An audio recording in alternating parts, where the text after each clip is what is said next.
another episode of the Centre Circle podcast. I believe we're now on episode 85. Aye. And you've got myself, Keith, hosting today, and I'm alongside Adrian. How you doing? I'm good, I'm good. Can't complain. We're both supporting our team's respective shirts today. It's been a good weekend for us Very good, very good. so far. There's no John and Isaac today. They're what are they doing? Christmas shopping? Christmas shopping or stretching for their night out this week. Oh Warming yeah, up. that's it. Getting their suits, measured up. Bow ties and that. Yeah. Right, we're going to get into it. Another round of fixtures in the Premier League. So we're going to start off at the Tottenham Hotspur Stadium. Entertaining match between Spurs and Liverpool. Talk about Man United's defeat at home to Bournemouth. Talk about Aston Villa heaping more woes on Manchester City. And a bit of a deep dive into Arsenal's win down at Selhurst Park. So, let's get into it. Spurs 3, Liverpool 6. Yeah. I know you're going to say you kind of expected Liverpool to win this game, but the manner in which they did, is that something that you expected, or are you a bit surprised that Ange didn't adapt a little bit? Just considering how they played against Manchester United in the week, Liverpool are quite good at exposing teams who use a high line and leave space. Are you surprised he didn't kind of adapt a little bit? No, because he's always made it clear from the beginning that he's going to play a set way and that's his way of playing. And I think he does. Like, I think we're a bit ignorant to believe that he doesn't tweak the formation somewhat to, for the opposition, but generally he plays a set way. Yeah. So he might have someone be a little higher, a little deeper, a little bit more inverted, whatever it may be. But I'll be honest, I just don't think the Spurs squad is as good as everyone think it is. And I think you're seeing that now. And some of that's to do with Ange, but some of it what he's inherited, and he hasn't been able to replace them effectively, So I was looking at it and I looked at the game. To be fair, Liverpool did not come out of second gear. That's my personal opinion. I watched it. They were just waiting for their moments, per se, rather than they weren't chasing or trying to force the moment. They just said, all right, our time's going to come. They're going to make a mistake and we're going to capitalize. Yeah, definitely. And I want to give Tottenham a little bit of grace because they have got injury woes. So their starting centre-back partnership is Archie Gray, who, when he was brought in from Leeds in the summer, I don't think he ever envisioned himself playing left back, let alone having to play centre back. Yeah. Alongside Dragusin, who we know he's taking his time to kind of find his feet. Yeah. In the league. So their defence was a little bit disjointed.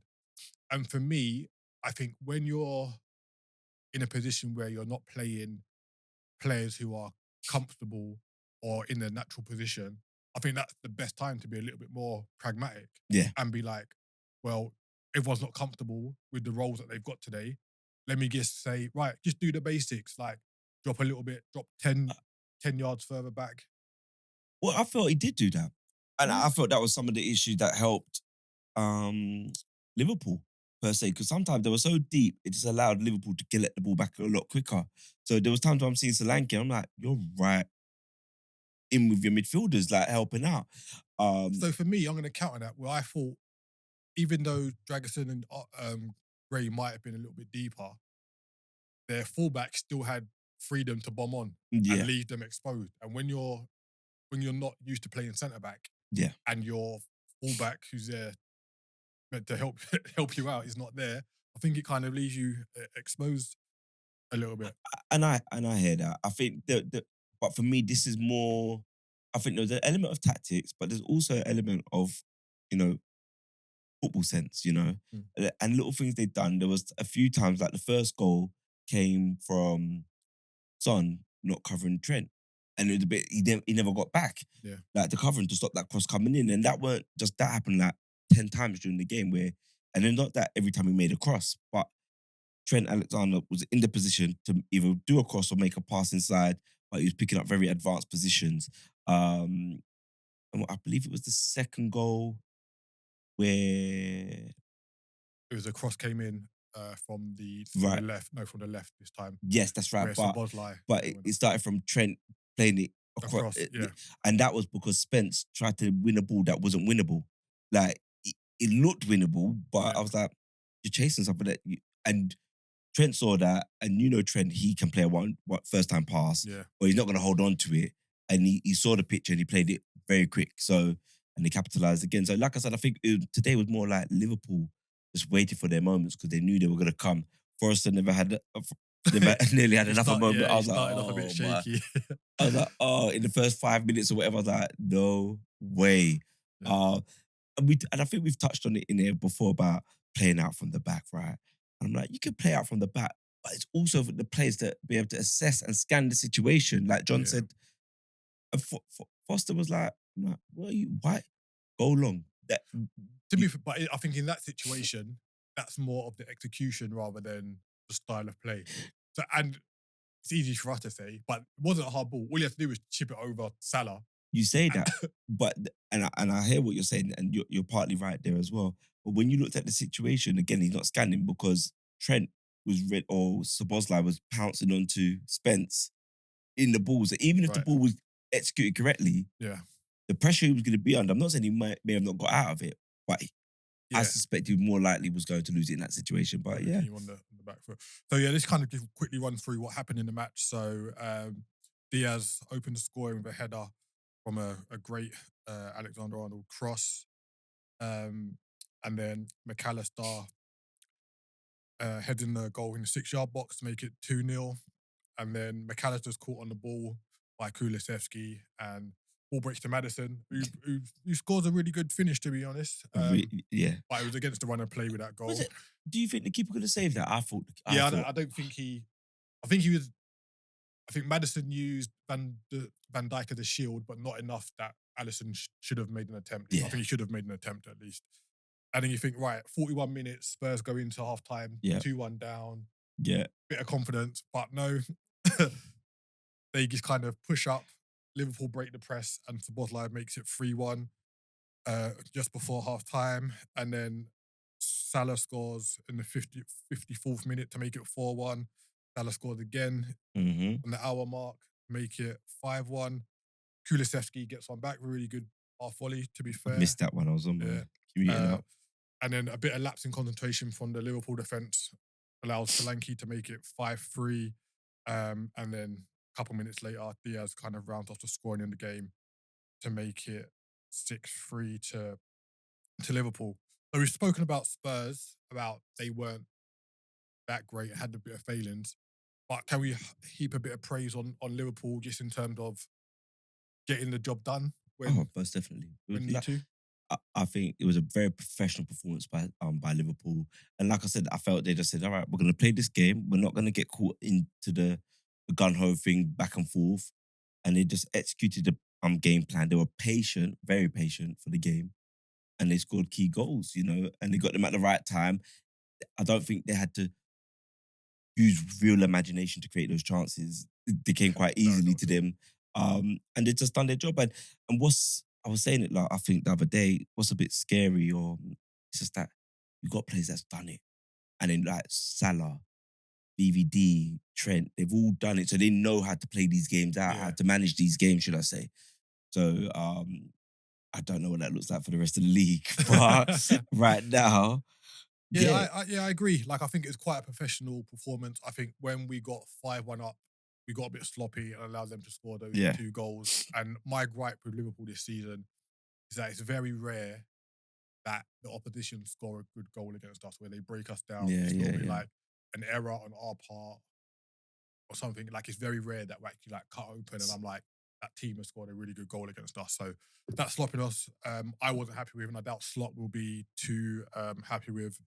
But for all their failings, Tottenham is still never an easy ground to go No. to. But to go there and score 6 goals, I think Liverpool will be very happy. And like we'll touch on Chelsea later, but the fact that Man City and Chelsea didn't pick up maximum points, Yeah.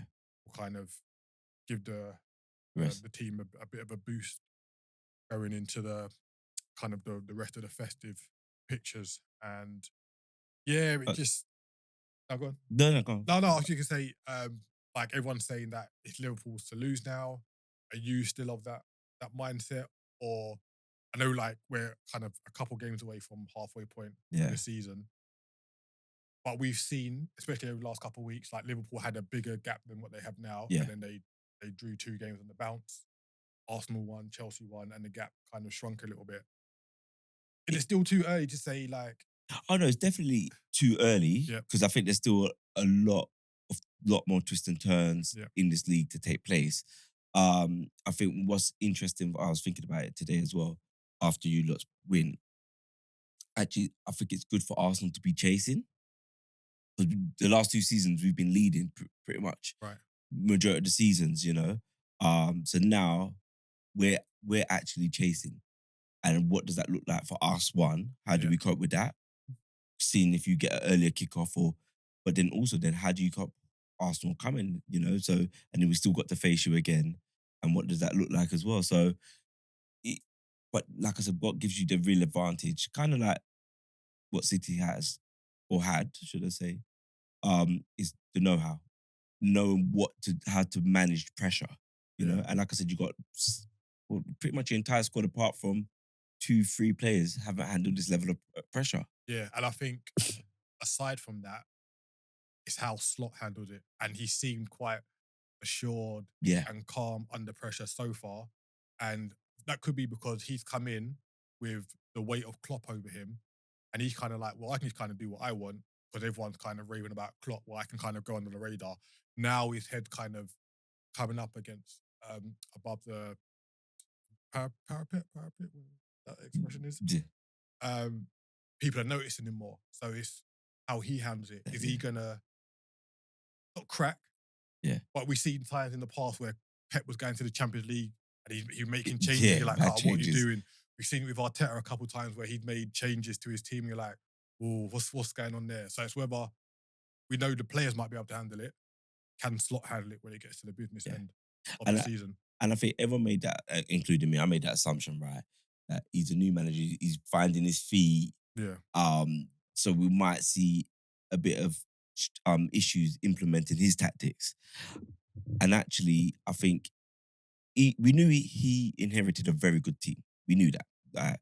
But we felt he may be missing 1 or 2 players. yeah, And what he's done, he's saying, you know what? Actually, I've got the right players. I don't need to add anything to it. The only real change he's made is Gravenberch. yeah, pretty much. Everyone, and then it's just the playing style. He's just saying, okay, we can slow it down a little bit more. And he's given certain key players that little bit more, or not key players, but certain players that little bit more confidence. So Curtis Jones, Bosley. so Bosley now, Yeah, he's like he's slowing it down a little bit. I said He's exactly he's that in not the he's group not chat earlier today. he's not playing 100 miles per hour or trying to get everything done one time. He looks like, I don't think it was a great like a magical game by him, but it was very consistent Yeah, and professional performance. So he broke up play when he had to, and 9 times out of 10 he picked the right passes yeah, and he he was was in the winning right area. headers. Like he started the move for his goal. So he won a header, Yeah, flicked it onto Salah, and then Salah played it back to him, yeah. and he ran on and scored. And So that's so, but like those little things, how he's managing the squad. Like he had a tricky one with Gomez. Because I remember at the beginning of the season, yeah, Gomez was Gomez like said he was gonna he was ready to leave. leave, Like, yeah, and Slot said, "I'm not going to stop him. I don't really want him to leave. I want him to stay." And now his moments come, and Gomez is performing really well. yeah, He stepped up to the plate. He's performing really well. And the other thing that remember we spoke about at the start of the season, Quansah, what he done with Quansah at the start of the yeah, season, and but it just showed that he can be ruthless. He's saying, actually, I did believe you was the right guy for the job, but after the couple games or whatever that game, yeah, 100%. actually you're not, and I'm gonna go with Konaté. And he's gone with that. And then he's saying, still, you would have thought you would have stepped right in. He's like, no, I think actually Gomez is better suited to what we're trying to do.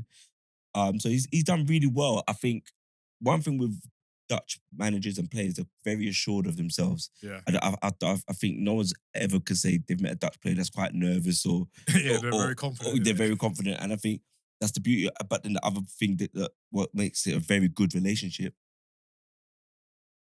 is the team, their experience. So he's come and inherited a very experienced team. And I think he can go to VVD, he can go to Salah and goes, you know what, this is my little idea or whatever it may be. Yeah, Or they can go to him about certain things with the players. And I think it's been a very good balance for you lot. So yeah. But I just also want to kind of, even though just stay on the game before we change quickly, I was very impressed with Archie Gray today. Someone who's not a centre back, who's had to play other positions, but how he played centre back today, it was very good. Like 9 times out of 10, he was in the right position to intercept, to make a block, very composed on the ball. You can see based around age, physicality is lacking a little bit. Yeah, of course. However, it was just little things he was doing throughout the game, passing under pressure, finding the right pass, not rushing. He looked like the lead centre back out of the Yeah, two. I know, and that's shocking. And he's Isn't not a centre back. He looked. I was like, there's one. I think you made a cross, and he was there at the right time to clear it, to slide it out. So I think that's one that Tottenham needs to really look at, and how do they get him involved a lot more, and how do they maybe build a team around him, because he looks like he can play. Yeah, he's a baller. And I don't know what's next for Tottenham. Like Maddison today, I was surprised he came off that early. And the thing with Maddison, like, there's always that debate: is like, is he as good as everyone's kind of made him out to be? And these are the kind of games where you would expect him to step up and be like, right, my time to shine, kind of thing. But he scored though. But aside from scoring, and that was a gift, what did he do in the game? But then, do you think there's an element? Because I felt he done okay, and I felt he come looking for the ball at the right time. Do you feel there's also, because we've played football, and a number of other people listening who's played football, and we know sometimes if you know you're gonna come off, sometimes you drop off. You drop that because you're like, well, I'm anticipating the substitution. Yeah, 5 minutes left. 10 minutes left. Your levels drop a little bit because you're waiting, or you know. But if you're that guy, you shouldn't be getting subbed. But if and I hear that, but then I look at it like he's a moments player, right? So there's sometimes you got to let him just play out the game, because during that game he might find a moment that gives you a bit of magic. I know when he took off Sarr again, I was like, I thought Sarr was the strongest midfielder. Yeah, he done all right. So he took off Sarr, and I was like, well, I felt Basuma was making a lot of mistakes throughout the game, and so unless Sarr's got an injury, I don't know. So. But yeah, like I said, I was really impressed with Archie Gray at centre back today. I felt he done really good for his age. Yeah, it'll be interesting to see how Ange and Levy work towards the back end of the season. Do you think Levy will keep him on, or do you think he's gonna? I think he's invested enough to keep him on, because they've tried the whole changing the manager approach a few times now. It hasn't exactly worked. I personally think it might be Ange that walks away rather than fired. Yeah, and because they've invested, but do you think those are Ange's investments, or they've brought him a list of players and he's picked? I think it's a list of players, because if you're Spurs and you want to compete, you've got to try and go out and get ready-made players. Yeah, Archie Gray, for the talent that he is, he's not a ready-made player. And some of the others they signed, right? Yeah, like even Johnson, ready, like. You could say Solanke kind of is. Yeah. Because he's shown that he can score at international level, higher end of the Premier League.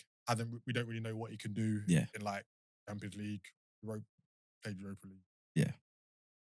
So I think they've brought young players for the future, and not for like immediate success. But yeah, we'll see, man.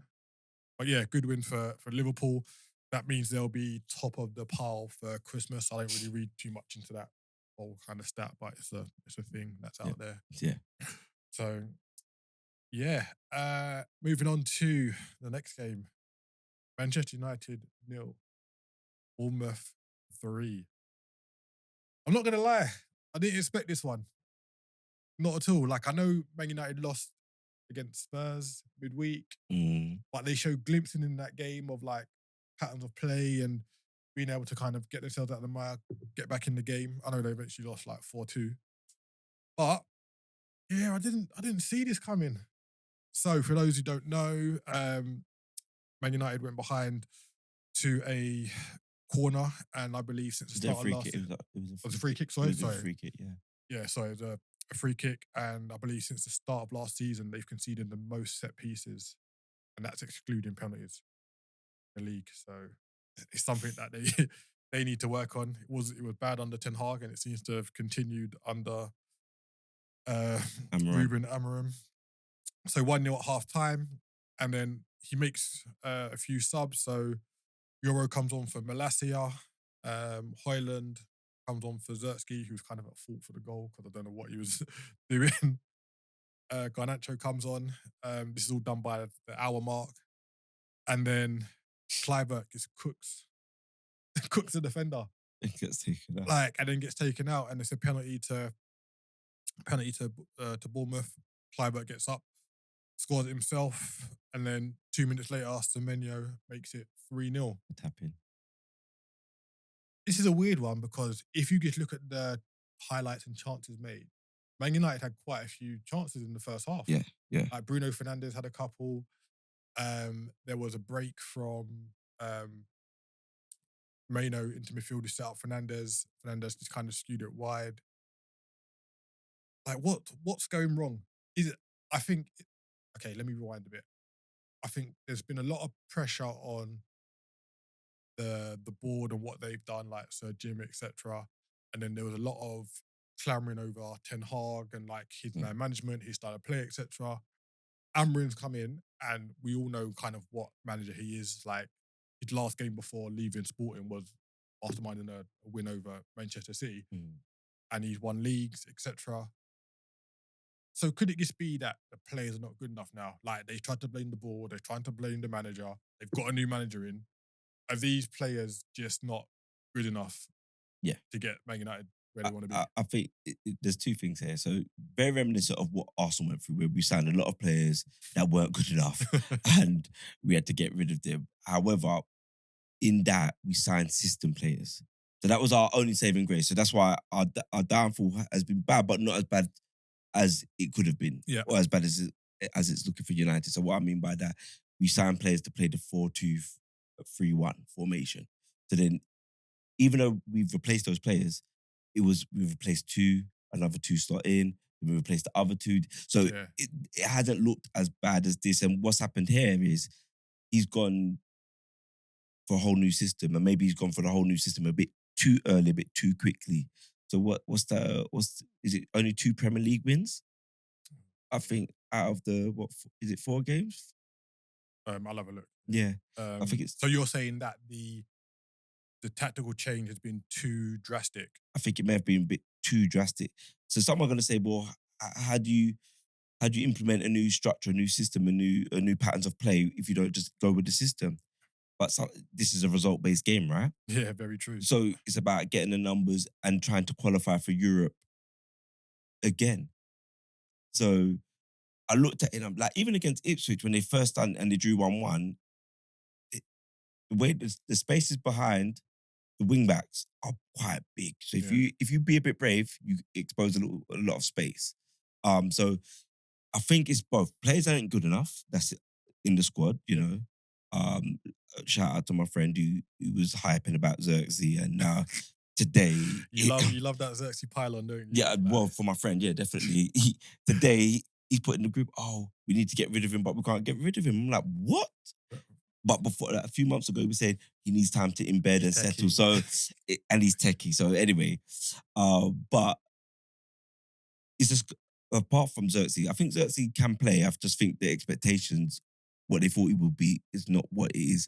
However, Casemiro, he's older. Ericsson, again, I'm not saying they're playing, but old. Evans, old. Yeah. You know, Delete. There's still question marks around his overall quality. Yeah. I don't think he's a guaranteed starter for Netherlands. No, he hasn't started for a while. Then you got the left wing back or left back, Malacia. Well, he's been out for so long, so you can't. He needs to get up to speed. Luke Shaw can't stay fit. So we know. So overall, we know there's an issue around players, and he's been quite ruthless. He's saying, "Well, no, I'm not playing you." He's giving Ante another chance. He's chopping and changing, but this is where sometimes you might have to say, "Actually, I'm going to implement the system, but maybe you're not ready yet. So let's just keep on working with this, and then in the game we switch it and go to that formation, or in the cup games or in Europe we play that formation." So you know. So it's a bit like when Wenger, when we got to the Champions League final. Remember, in the league we played the 4-3-3 or whatever it may have been. And then in the Champions League, remember, we went 4-5-1, remember? And then we had Adebayor and Henry up front. etc. So maybe it's that they need to play the 4-5-1, like vary it. vary it, Yeah, and then I we'll get used understand to it. that. So that's where we are. So in terms of Amorim getting his own team and squad together, I think you're looking at maybe, in my notes I put 2 or 3 windows, but I think it might be 3, 4, 5 windows until we're seeing an Amorim squad of what he wants and the players that he needs and feels can get Man United back Yeah. competing for Champions League positions, not even kind of winning the league. Yeah.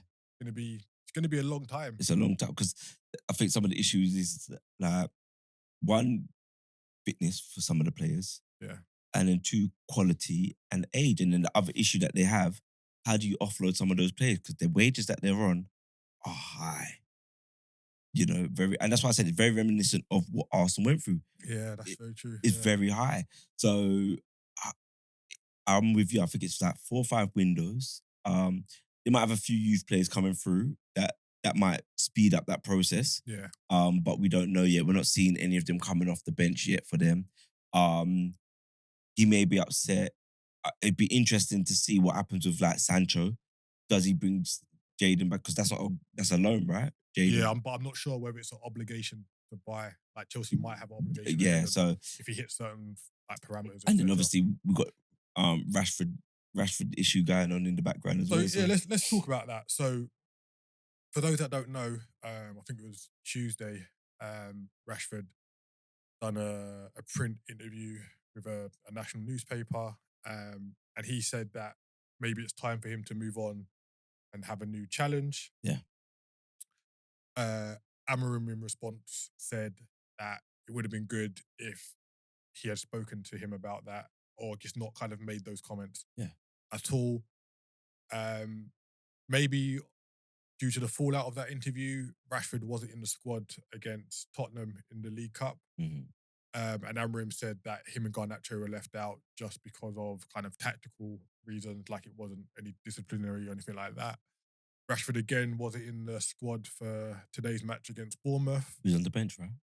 I don't think he was on the bench. Was he in the bench? I don't think he was. Oh, look.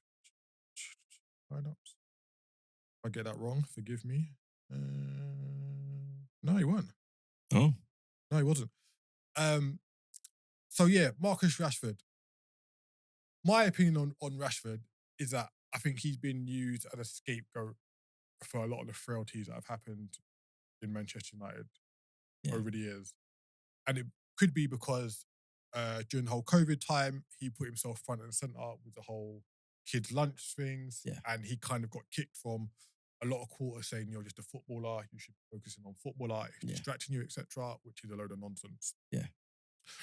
And yes, some of his performances in the last 4 or 5 years haven't been that great. But there were times when Rashford was the only one scoring for Manchester United. There were times where he was playing through injuries. Like I read midweek that he had like 2 slip discs in his back, and he was taking injections to kind of get through the pain and play. I remember that season. I think he went to the international tournament and he barely came off the bench as well. Like, so I remember that year that he was injured. Yeah. Yeah, and I think for Man United, he's been a great servant. And that doesn't mean that they should be forgiven for everything that he does. Like he will hold his hand up and say he's made poor choices during his tenure at Manchester United. But if he was to leave, where do you see him going? And do you think it would be a big miss for Man United? No, I think the drop off at United is no. Let me start again, because he's been so inconsistent in terms of putting up numbers. So if you look at the impact, one season he will get like 15 to 20 plus goals. Then the following season is like 7 goals. Yeah. Then the season after it's like 20 plus.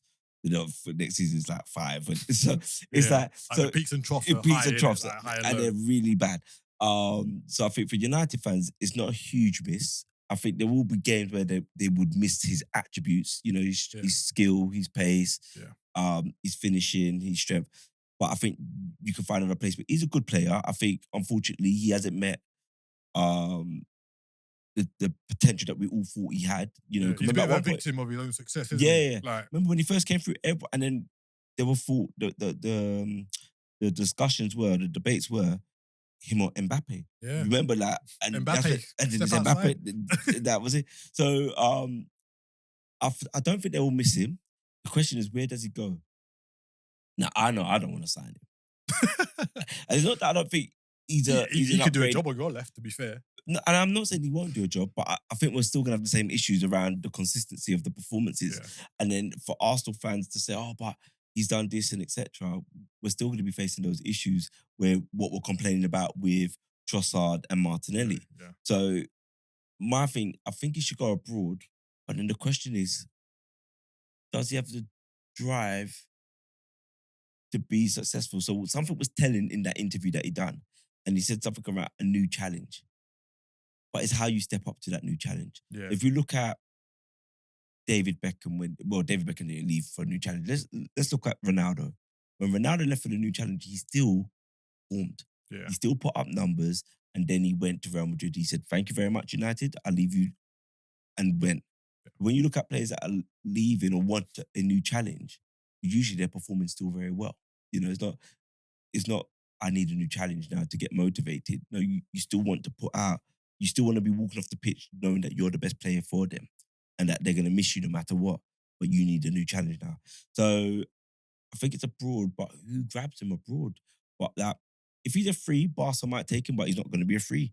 So No, he's got a couple years left on there his you contract, go. and his contract's mad. His contract's mad. So it's either, I think PSG could afford him, but whether they need him, they're not doing well in this Champions League, so they might want to try something. so it's new. just, I don't know where he goes. I think it's either Saudi, and I don't see. And the thing is as well, with Marcus Rashford, because of like the cloud that's over him now, no matter where he goes, there'll be a bit of a scrutiny Yeah. on him. Yeah. Saying like, right, well, you've kind of left Man United under a cloud. Yeah. You've got to go somewhere and you have to prove yourself That's now. right. Which I think is a little bit unfair because like not everyone kind of gets tarred with that brush. And I think that is something that the media will kind of portray on him. Maybe Italy. Italy, Yeah, Italy's got a really good there. relationship at the moment with English players, Yeah, like Matt Tomlin, or British players. Matt Tomlin's gone there. Yeah, he's doing well. He's doing well. You've seen Lukaku, Loftus Cheeks out there. Loftus Cheeks out there. Smalling done a Smalling, job. Tomori. Yeah. So they've got a good relationship with British players at the moment. So I think I could see him at a Juve, an Inter. I could see him at one of those clubs. I can't see him at a Premiership team.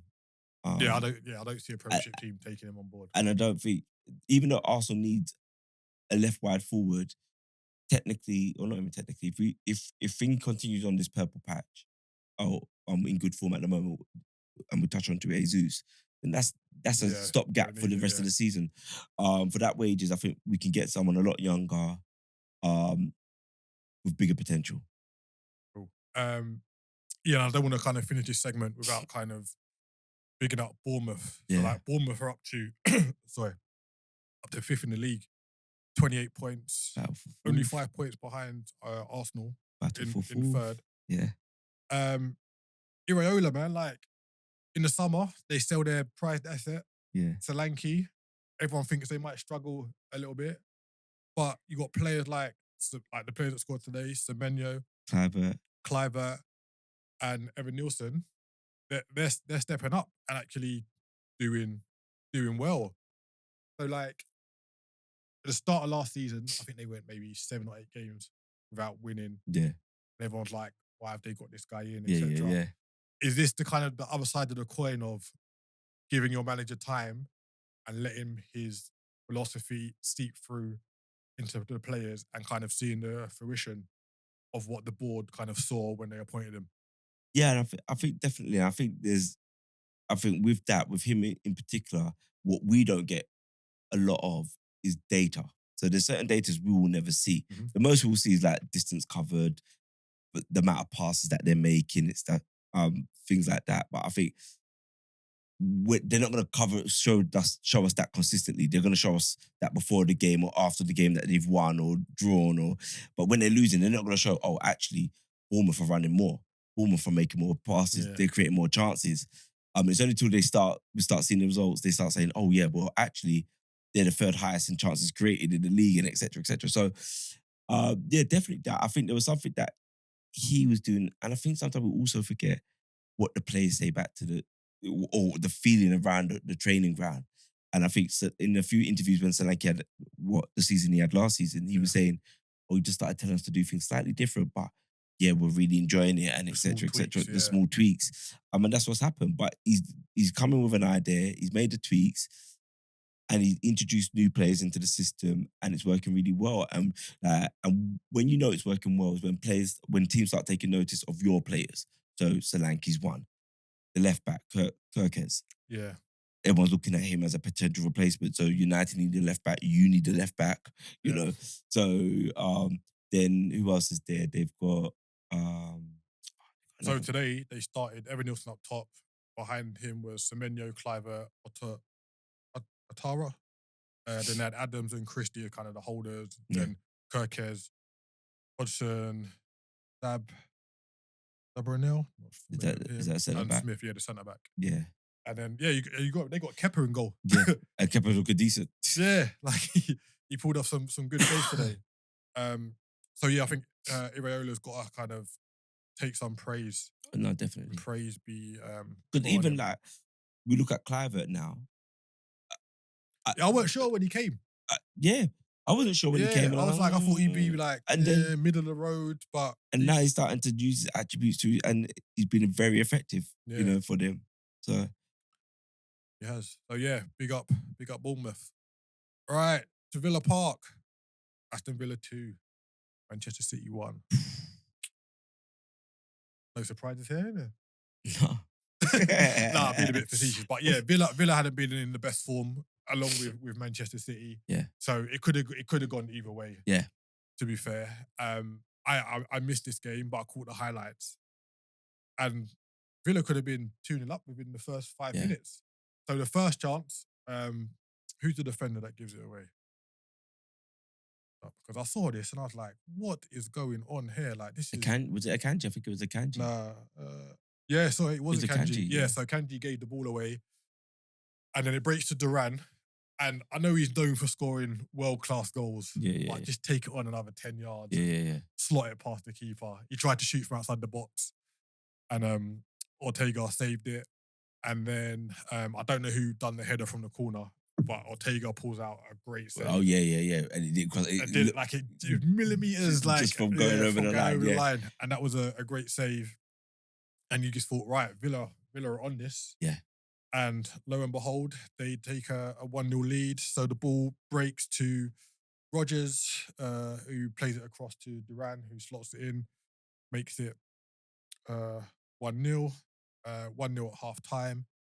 And then on the 65th minute, Rodgers, who by all accounts had a really good game, makes it 2-0. Started it and finished it. Yep. And then Foden pops up with his first Premier League goal of the season in the 93rd minute. Yeah, a bit of ricochets. And then just tripped over the ball to make it 2-1 final score. So that means that Manchester City haven't won in many a game in the Premier League. Let's start with City first. What does Pep need to do to get them out of this rut? Or is it Pep is just coming to his natural evolution of he's reached his peak and now he's on the decline? I'm not trying to rubbish his past decades. No. Because we've seen it with Mourinho. Mourinho reached the heights, and then over the last kind of X amount of years, we know he's not the great manager that he once was. And is this just something that happens to managers? Like you have a really good period of success, and then you fall off a cliff. Is this what's happening to Pep? No, I don't. I think there's just a number of factors here. Like we forget the impact of the call, Yeah. I'd have to charges, the charges, how they have had to operate in the transfer market this year. And I think they've just made mistakes. I think in terms of recruitments, Gundogan, even though it looked a great signing in theory on paper, it wasn't actually what they needed. Yeah. Um, Essentially, he was 2 years older than when he last um, started games regularly. Yeah. the signing of Phillips, the the releasing of Mahrez. So there's a number of things that's taken why they've let Mahrez go. I know some stuff to do with PSR and other players go as well, and it's come back to haunt them a little bit. Like, and that's the issue that they're having at the moment. So I think it's a rebuild. Now the question is Pep the guy to Now we've seen him rebuild a team, right? Yeah, of course. So we can't say, oh, is he the guy to rebuild a team because he's won 5 titles, etc. He's done the No, but treble. I think it's still a legitimate. Like, we're not here kind of criticizing Pep for anything he's done. We're here to ask the questions, Yeah, aren't we? is he the guy? And I think it's a legitimate question. Like, is he even in the headspace And to rebuild? It's not. Yeah, it's not just is he the person. Is he in the headspace? Because I was just about to say, I think to add to it, I was just coming to that conclusion. I don't think he's in the headspace. Like, you've taken a team, but this is his longest stint as manager yeah, for a club. You've done 4 in a row. Yep. You've done the treble. Like, that's broken records. broken records upon records upon records. And then what you can't inherit is great players every single time. You can't replace good players with great players every single time. It Yeah. takes its toll, because there's little things. They get homesick. They don't like a certain player. Like, the camaraderie of the squad's not there. So, Yeah. And is this possibly an evolution of what we've kind of talked about a few times on here? Is that the higher level of players is dropping. Therefore, when he's going out to get the replacements, the level is not as high as what he's used to. So he's had company, yeah, and now he's got Akanji. yeah, He's had Fernandinho. Now he's got Phillips. yeah, He's had, who else has gone? Mahrez. yeah, Now he's got Doku. And this is no slight on Doku, Phillips, a little bit on Phillips, yeah. Akanji. But it's like, do you see what I mean? Yeah, Like, yeah, where yeah. he's had the higher echelons of certain positions, now he hasn't got those levels. Is it a bit like, oh, I think those things are natural. That you're always gonna have your cycle. So every team Yeah. goes through their cycle, right? And I think those things are natural. I just think, unfortunately, this kind of adjustment and rebuild, and I think motivation, the drive to do it, is the issue here. Like, KDB's a lot older. Like I said before, Bernardo Silva has been pushing for a move for like Oh, last wow. 3 seasons. And And he's not a spring chicken himself. You know what I mean? Yeah, Like, he's turning 30. he's turning 30. Grealish is not spring chicken. Then you let go of impact players, and you're hoping that Doku's going to be an impact player, and then there's a question mark around his decision making and consistency in that.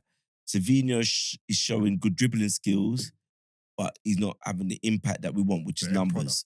End product's not there. So yeah, I think it's a bit of both, but I think ultimately I just don't think Pep's the guy for the rebuild. And I just think that's just based on how long he's been there, um, the charges in the background, and I just think there's a mental fatigue. He looks tired. When he's Yeah. talking about it, he looks tired now. Yeah, he does. And he looks like he doesn't. He's done it for years, but he may need another sabbatical, and take a bit of time out and then come Yeah. back again. Come back, yeah. But yeah, a good win for Aston Villa. As I said, their results had been a bit shaky of late. So if I just have a look, so last time out they lost to Nottingham Forest. They beat Southampton and Brentford. Yeah, Prior to that, they lost to Chelsea and hadn't won in like yeah. 6 or 7 games before then. So they're picking up form again now. Yeah. If I look at the table, Villa are Just out. I think 5 points. they're 6 in the league, so they're level points with Bournemouth. They're in what would be the Europa Conference League spot.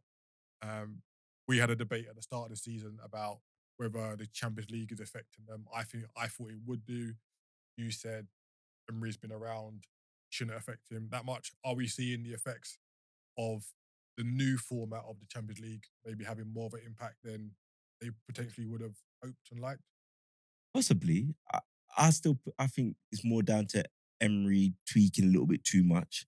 And certain players have found their feet again and etc. So there's a bit of both, but I think it's more to do with Emery trying to be clever, and they're missing a couple players. So like Rodgers was missing for a little bit. Yeah, and he's back now. He's Because back. on that point, Not obviously Rodgers. Ramsey. Sorry, Ramsey was missing, and Oh, Rodgers. sorry, yeah. Ramsey's been missing. I think Rodgers had a little Yeah. drop in performance. I think he may have missed one game or something like that. Yeah, so I guess on Rodgers. Obviously, Rodgers was a former City. Manchester City player, and it would be obvious that this kind of comes up, and they're saying he should have stayed, He was etc. He just dominated yesterday. Like the running with the ball, off the ball. He was Yeah. was And you immense got- yesterday. And this has come up, and it's only come up because City haven't had as good a season as most people expected. Yeah. So Palmer obviously has been coming up since last season. They had Lavia, they had Rodgers, and everyone's saying, well, if they had just kept them, they'd They be would have fine. been, yeah. But you've got to take it back a step and be like, Who well, was around in front of them? who was in front of them Yeah. at the time? I think the that they only were one playing. that can question is Palmer out of everyone. Because Yeah, because he was getting to the first team. he was innit? getting into the first team. What's his name? Bernardo's slowing down. Yeah. KDB's been out injured. In that little 10 role, he could have been there. Yeah, Definitely. and the thing is, and they still won the league last year without him, innit? Yeah. So like, it's all well and good saying, shoulda, woulda, coulda, but it wasn't a case of Manchester City wanting to sell these players. Yeah. These players wanted to go and play. Yeah. And like bar Palmer, like Sancho wanted to play. yeah, and it's like Sancho dropped down a level to a degree because he went abroad and Dortmund hasn't got the same high profile as Manchester City. 100%. But Rodgers and Lavia No one. Yeah. went to Southampton. Yeah. So Southampton and Middlesbrough respectively. Yeah. So they went, right, yeah, we're prepared to take the hit, go down a league, build up our profile, which they've done, and it's paying off for them now. So it's always easy to say that, right? Yeah, hindsight's a wonderful thing, isn't it? Wonderful too. Yeah, wonderful. Yeah. Hindsight's a wonderul thing. I'd be rich if I had the power of hindsight. You know this, but yeah, a really good win for Villa. Just going to see who Manchester City have got next in the league, because I think they will want to try. What's that, like 9 games without a win? Let's have a look. Results. Like So they've lost their last 2. They've lost their last 3 games. So 2 Premier League games and the Champions League game. Before they lost to Juventus, they drew with Crystal Palace, and then their last win was on the 4th of December against Forest. And then 1, 2, 3, 4, 5, 6, 7, 8 games before that was their win. So they didn't win at all in November. Yeah. So yeah, crazy run that Manchester City are on. And Pep, he's not used to it. And then injuries, because what's his name injured? Diaz? Yeah. He's out injured for 3 weeks. Yeah.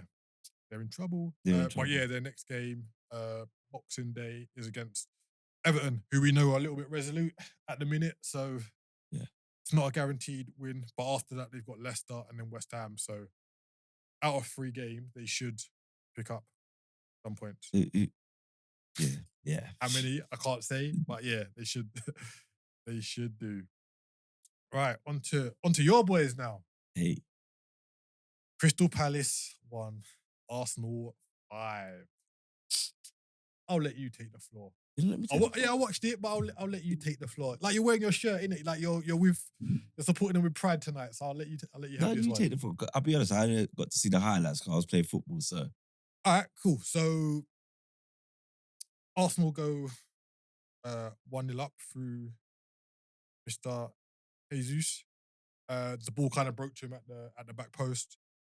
And to be fair, it was a smart finish because there was quite a few people he put it in around. And yeah, it was a good finish. So they go 1-0 up in the 6th minute, so really early, with the run of play. But Palace weren't kind of disheveled, like he wasn't all over them, or anything like that. So it was like 4 goals in like less than 2 games. He loses against Crystal Palace, following his hat-trick in midweek. And then Sarr pops up with a really smart finish Yeah. to make it 1-1 just 5 minutes later. And you think, all right, Palace have got something for Arsenal. Like, they're going to try and be a bit Yeah. sturdy, like they were against Manchester City Yeah. a few weeks ago. And it's like, right, we've got a bit of a contest on our hands now. And then Arsenal. Yeah. And surprisingly, they don't score direct from the corner, but the ball breaks to Thomas Partey, who does a smart little pass back to Jesus. And that finish was incredible. for me, he put it the only place he could have scored. Yeah. And he done it with pinpoint accuracy. Yeah. Like, it was a really, really smart. Curled it just hard. I was like, really smart finish. And then on the 38th minute, Kai Havertz makes it 3-1. But before then, I believe Mateta has a great chance. Yeah, double save. But he just couldn't get his feet out. It wasn't the double save. Yeah, that came in the second half. But yeah, he couldn't organise his feet. And like, he could have made it 2-2, but he doesn't. And then they go into half-time, 3-1 down. And then, Arsenal just kind of controlled the second half. Like, Palace had a few chances, like you say, the double save that Raya made. But yeah, Rice and Martinelli score in the second half to make it 5-1. And it's pretty much job done. Were you surprised at the lineup with Jesus starting? Or do you think following the hat-trick, He had to start him. it was always Yeah. And I'm a bit disappointed that he hasn't been used a lot more thoroughly earlier on in the season, especially when Martinelli and Trossard were struggling. Yeah. And he was there and he was getting a little 20 minutes and 30 minutes.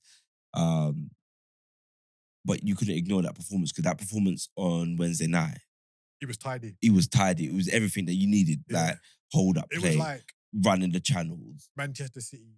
Yeah. Jesus. It was like Jesus when he first came to Arsenal, and Man City, Jesus, 100%.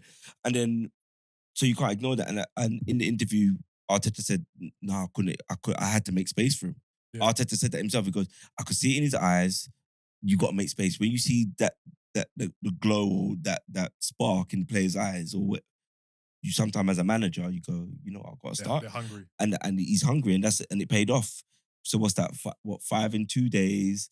I think he's got a good record against Palace as well. Anyway, were you surprised that he played Havertz in the middle three rather than Rice? Well, I think Rice have a knock. I'm not sure. I think he's managing Rice. I think he's got a little injury, so he's managing Rice and Calafiori to come back, and that's the beauty of now. Like, what Arsenal fans have been asking for is to have a squad. Yeah. Now, is having a squad is how you use the squad, right?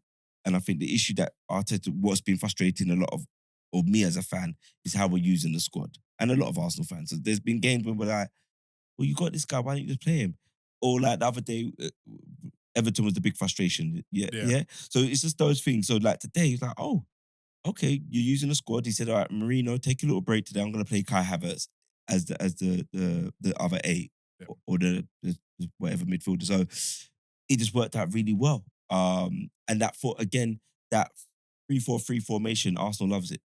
Because remember, we've destroyed Sporting, and we beat Palace twice now. So that formation suits. Arsenal loves that formation. Even against Man United, even though it was 2 corners that we set pieces that we scored from. Yeah, you dominated. We dominated that game. So that formation, don't play 3-4-3 against Arsenal, basically. And that's the reality of it. But it was nice to see him use the squad in the right way. Again, Raya pulled, I think it was like 4 saves he pulled off yesterday. Yeah, he was 2 double saves, 2 double saves, I think. So it's good. And like I said, it's interesting now that we're chasing. And what does that look like? And I think now we've got the little spring in our step, chasing you lot and effectively Chelsea, because Chelsea's ahead of us, Yeah, of course. Yeah, we can't discredit them. We can't discredit them, unfortunately. That's what's going to be interesting now, because we've been leading, we've led before. Now it's like, what is it like to chase? And do we have the minerals for it? But yesterday, I think the selection was good. And what else was good, even though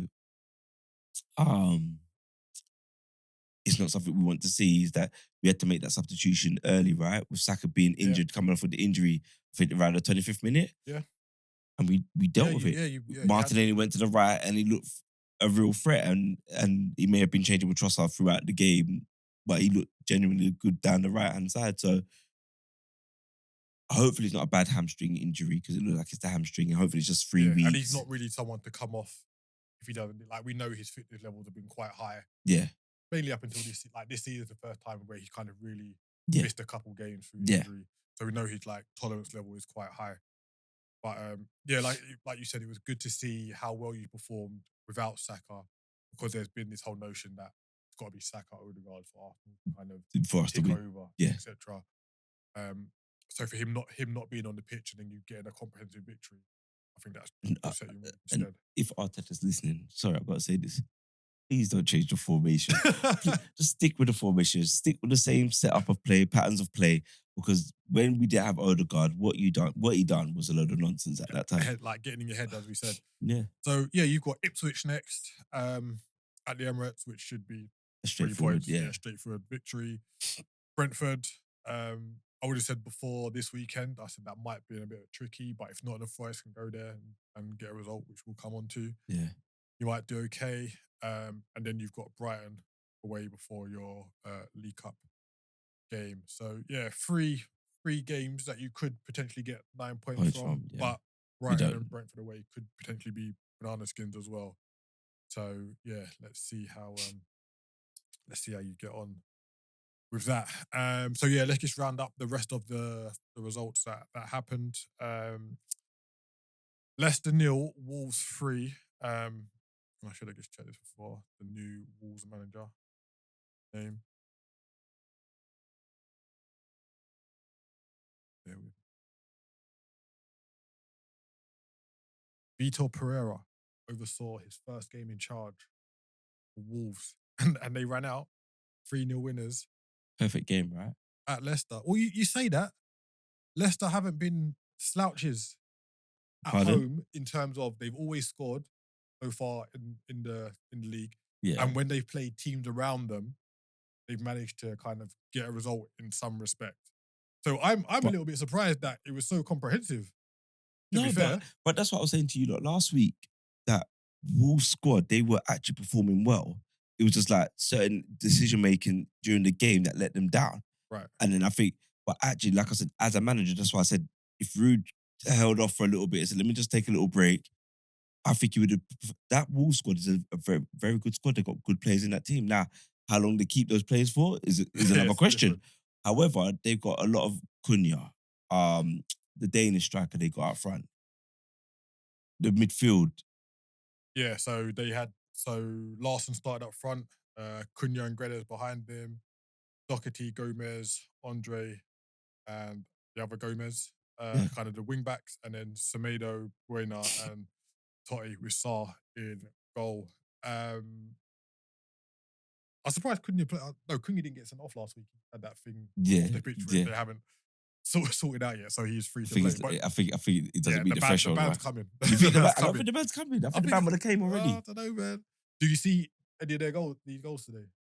I did. Oh. So they were all avoidable. All avoidable. So the first one, the ball just played down the right and it falls to it falls to Guedes, who just kind of has a right foot shot and just sneaks in under the goalkeeper. But Gomez is one. So the ball's played over from the right side of midfield to the left back position. Yeah. Justin's the sole defender. And for some reason, he just decides to leave the ball, not unaware that the Wolves player's behind him. Yeah. The player sneaks in, makes it 2-0. And then Cunha has a smart finish to make it 3-0. Yeah. You mentioned Ruud van Nistelrooy, and if he waited, there might have been better jobs for him to kind of take, etc. With Leicester, do you think their last 2 appointments, in terms of the managers, not much thought has gone into it? So Maresca left in the summer. They appointed Cooper. Yeah. And towards the end of his tenure at Nottingham Forest, Cooper wasn't as good as how he started, etc. So do you think with Cooper, it was the case of, well, he's free, managed in the Premier League, get him in? And then adding to that, they got rid of Cooper. And if Ruud van Nistelrooy hadn't managed Man United for those 5 games, do you think they would have even looked at him? So do you think it's Yeah, just yeah, because he yeah. I was know what you there? mean. Like, do you think He was Leicester available. Leicester Yeah. haven't done enough in Research. their and, their approach to, like, you can see other clubs, like when they're getting managers in, you can be like, right, I may not have heard of him, but you've understood why they've gone for that particular profile. It's Yeah. like they've just like, oh, he's free, get him in. Yeah. And it's like they've done the Not same much. thing again. Not much. Yeah, Not much do you see where I'm data. coming from? So I think with Rude, I think there was a little bit of background talk about what he's doing in training sessions. So a bit like when we signed Arteta, like there was a lot of background talk of like how impressive he's been at Man City. Yeah. 'Cause remember, there was a point even Tottenham wanted him. And then he went join Man City and be part of the background team, and then the staff and etc.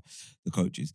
But yeah, I think Ruud can get away with it right now because he's just stepped in. I think everyone's got a realistic kind of perception of the team and where their threshold is and their limits are with the Leicester team. So I think he's working on certain things. He's trying to work out the squad who's good, because he started, what's his name, Chowdhury, and I'm like, Chowdhury shouldn't be at Leicester anymore, but he started him and etc. But I think there's just an issue all round with Leicester. So like, you signed Oliver Skip from Spurs, and that wasn't moving the needle for you. That weren't going to help you secure the Prem or to stave off relegation. He's not good enough. I remember he got signed and he was on the bench anyway. He's been coming off the bench for Leicester. He hasn't even been a starter. So I think there's something around the directors, the technical director, and it's not the right team at the moment to get them moving forward again. And they've lost Maresca, which is a big loss. Yeah, and even who's the guy that went to Chelsea with him, Dewsbury. As a player. Yeah. So he was he had a big influence on that Leicester team. Yeah. Last season, and there's rumours that he might actually go back. Yeah. Maresca's like, there's no room for you. The levels have gone up. You know what I mean? Yeah, kind of thing. So, yeah. Do you think that Leicester are prepared to, if they get relegated, keep Ruud? Yeah. Or do you think? I think they're prepared, unless it's going like absolutely awful in the background in the training sessions. Then they're like, all the players are coming to them complaining. No, I think they're going to keep Ruud. And to be fair, before Wolves took the lead, Vardy had a really good chance that normally he would have put away, and if that goes in, like, it's game in it. So it'd be interesting to see if they go down, do they stick with Ruud to allow him chance to get them back up? Yeah, etc. But that result just moves Wolves to within 2 points of Leicester. We're in 17th. Wolves are in 18th. Yeah, we've just gone level points with Ipswich now. Moving on to the G-Tech. Brentford 0, Nottingham Forest 2, where my fantasy football went up in smoke. Leave that for another time. Another time. So, so me personally, I would have expected Brentford to get over the line with this one. First time they've lost at home this season in the Premier League. They had the best record at home in the Premier League going into this game. They were smoking teams in terms of just putting goals in at the G-Tech.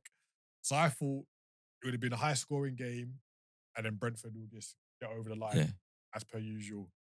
But no, Nottingham Forest came with different ideas. So Aina made it 1-0 in the first half. But that wasn't without kind of Brentford having chances. I caught the highlights, and they had a lot of chances, especially in the first half. But they just didn't manage to put the ball in the back of the net. And then just 5 minutes into the second half, Alanga comes up with a smart finish, cutting in from the right-hand side. A nice left-footed drive to the bottom corner. Nottingham Forest come away with a 2-0 win. I know you're very sceptical about Thomas Frank. and his level. Yeah. Is this just kind of standard Thomas Frank for you? I just think there's limitations on the squad, and I think there's tactical limitations on Thomas Frank. Um, and there's no real. He's getting a performance out of the guys. He's getting a performance, but I think when it's the next level, I don't think tactically he can match certain teams, and then player wise, then obviously you're not going to match certain teams as well. Yeah, of course. So you just go you go into that situation there. But with what's his name, Gomez, he sets up his team Yeah. he's got he got a result against you lot, and it wasn't like you said when we reviewed it. It wasn't a fluke result. It was They set up. They're set still up, pretty well. and like today they set up. They lost? Did they beat Newcastle as well? Right? No, did they lose to Newcastle? Nottingham Forest. Nottingham Forest. So their last result, they beat Aston Villa, Yeah, beat Manchester United, yeah. lost to Man City, and then before that they beat Yes. Ipswich. So With they've Man won. City, in they their- lost to in their- Man City, Yeah, yeah. in their last 5, they've won 4 and lost 1. And they've just got a real good balance of players, and they've done some good scouting. They've got some real quality players, like the centre back. And both centre backs are quite solid, but the Brazilian one, Morello, Yeah, Murillo. Yeah, and done then a really good block today. and today how they used Alanga. If you watch the game or the highlights, Alanga was coming inside so much. He was vacating that whole right side that he was on Yeah. and coming in and making runs and adding another level of confusion to the attack against Brentford. So it was a really good game to watch, you know. So, but it's interesting that they're part of the battle for fourth as well. Yeah, you say that. I'm just about to kind of pull up the league. So they are fourth, 31 points. Yeah. Only 2 points behind yourself, 4 points behind Chelsea. And it's like if they maintain their form, they're gonna have a say in kind of the title race, the top 4 Yeah. race. Yeah. So you got so for the top 4 now we've got who we got? So we can go down to Nottingham Forest on 31 points. Yeah. Let's go down to like a 5-point swing because that could happen. So Newcastle are in 8th with 26 points. Manchester City are 7th with 27 points. Aston Villa 6th with 28 points. Bournemouth 6th, 28 points, and then Nottingham Forest with 31. But that can all change in two games. 2 games, that's right. So Yeah. I would say it's between Forest, Villa, and Newcastle. I think Bournemouth would. Not Man City. You don't think Man City are getting top Oh, 4? Man City. Sorry, Man City. Sorry. Hey, that's Man bold. City. Sorry. I knew I was missing one. So Newcastle, Forest. To be fair, I think all Villa. 5 of those teams will be in with a shout. Well, Bournemouth. I think I- Bournemouth might just drop off. Wait, we're halfway through the season. We're like 2 games shy. I'm not saying they will, but I think they're gonna have a major say in what. But what happens. that battle's, you know that It'd be interesting. battle's gonna come more exciting than the top 3. Like, you I know hope that so. one point. Yeah, hopefully Liverpool get wrapped up in it, and it's boring. Moving down to Ipswich 0, Newcastle 4. That guy Isak. So we had a Left him out of my dream team. a little segment on him last week, saying that he needs to step up. He sure is putting himself in the shop window, isn't he? Like, yeah, hat-trick. So yeah, the way this one panned out. So yeah, Isak's opened the scoring in the first minute. I think Oh like my 20, gosh. 26 seconds. So I think it was Gordon had a shot and it rebounded to Isak and then he put it in. Volleyed Volleyed it in. Yeah. Started the first minute. And then Jacob Murphy. I was watching this, Ooh. like the highlights. Ooh. You know when someone hits the ball so true, it makes you sit up. I was like, jeez. Yeah. I was like, oh, and then he messaged the group. Yeah. It was so late. I was like, no, I can't. That goal. But that finish was very tidy. I Perfect. wasn't expecting it. And yeah, that's his like, 3rd goal in 2 games? Yeah. He seems to be kind of popping up. And this happens with Newcastle players. And he's a system player. Every For now and Newcastle again. system, because he's pacey, he's a great outlet. He's not better than Harvey Barnes, technically. But But what because he's doing is working. how he just complements their system. Yeah. And it's weird. It Like I brings so said, much to their attack, yeah. every now and again, there's a run of one Newcastle player who's just in goal scoring form. Like say it was Barnes, Yeah. recently. Like Willock's had that whole Yeah. kind of spell where he scored like however many goals. Yeah. blah blah blah. It's interesting how they're just kind of sharing it amongst themselves. Isak's second goal was playing out from the back nonsense. And this is that's what I I said. Scan the situation. You can't play it to the guy. You saw Gimares on him. There was no. Yeah, at no point should that ball have been played in it. Like it was absolutely ridiculous. But it is what it is. So yeah, they go into half time, 3-0 down, and then on the 54th minute, Isak makes it 4-0, and then Good assist by Murphy as well. yeah, it was very good. And then yeah, Dan Burn has a goal disallowed in the 90th minute. He did the full celebration and everything. You do, And he though, knew he innit? was Like, offside as well. He you knew, do. well, I'm doing a full celebration. Yeah, so again, like Newcastle, Jekyll and Hyde, as we That's our as we've favourite been word, saying right? That's the word. for a while. Like we know they've won their last 2 games in the Premier League. That's fine. And they knocked out Brentford in the League Cup midweek. But before these 2 back-to-back Premier League wins, they hadn't won in 4 games. Lost 2, drawn 2. And considering where they are in the league and how close they are to like a top 4 place, it's like if they had won a couple of those games, like go back to West Ham at home, that Monday night. No one expected West Ham to go there and pick up 3 points, especially like in the turmoil that West Ham were at that point. It's about a lot of these teams trying to find consistency and breaking away from the teams around them. And Newcastle are one of those teams that need to get, even if you put like 3 wins together, that will just kind of move them. Move you on. This league's just like everyone's among like the gaps is so small. It is. The quality of the league's got better, man. The quality of the league has got so much better, and that's what happens, man. You gotta be on job. Yeah, all the the gap's time now. tiny. All the time. What's West Ham Stadium called? Olympic Stadium? No, it's not Olympic That's not Stadium. the official name for it. I don't know what the official. Anyway, West Ham won. Brighton won. It's a bit uneventful, this game. There wasn't much happening. Who took the lead? Oh, Whiffer. Yeah, Whiffer scored for Brighton to make it 1-0. And then Kudus followed up on a Bowen shot that was saved by the goalkeeper, headed into the empty net. I think the kind of main talking point in this game was the tackle by Estepinian. Who was it on? Bear with me. It doesn't say on the report. But yeah, Estepinian kind of went in with like a 2-footed lunge on a West Ham player whose name escapes me right now. And I don't know how he hasn't been issued a red card. Like on the pitch, the referee gave him a yellow card straight away. But when you look at the replay and he goes in 2-footed, he catches the player and like the shin pad moves like around the sock. Like that's how much of a forceful impact it was. So yeah, I think he can be very lucky. Thankful. Yeah, thankful that he escaped with just a yellow card in that game. Brighton have been a bit indifferent. They haven't won in 5 games. They've drawn, lost, drawn. And West Ham haven't lost in 3 games, so 2 draws and a win. But prior to that, they had 2 defeats. So this is a bit of an upward curve for them, to be honest.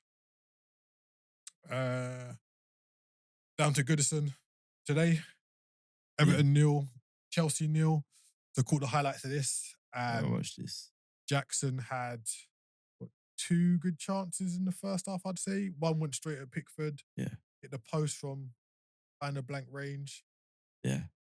But Everton had a few good chances as well themselves. Yeah. Great block by Tossitt. Oh, that block was amazing. That was the last one, wasn't it? Yeah. From Tosin. Yeah. So yeah, I think based on the highlights that I saw, you said you watched the game.